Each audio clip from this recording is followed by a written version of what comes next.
How to fix if Google Play Store has stopped working on Android. Hey everybody, welcome back to our channel. I am Bimo from The Solution Guy. In today's video, I will simply show you the way on how you can actually fix if Google Play Store has stopped working. But before we get started, as always, if you are new to our channel, do make sure to leave a like and hit that subscribe button. And without any further ado, let's get started with today's video.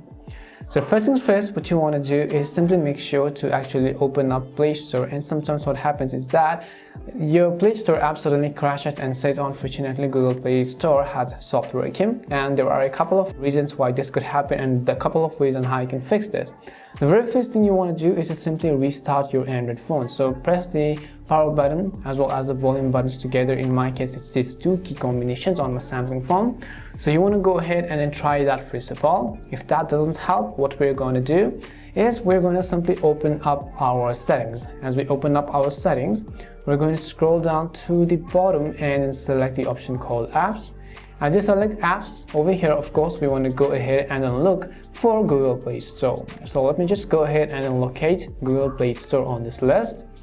Once you select Google Play Store, as you can see right over here, you want to scroll down and then tap on storage. And as soon as you tap on storage, tap on clear cache, and you might as well also want to clear the data. This will log you out of your Google account and you might need to re-log in to your Google account again. If that doesn't help, come back to this page and then tap on the three dots which you see. And what you want to do is you want to uninstall the updates. What this does is that it's going to restore your Google Play version to the factory default version. So go ahead and restore it by tapping on the OK button.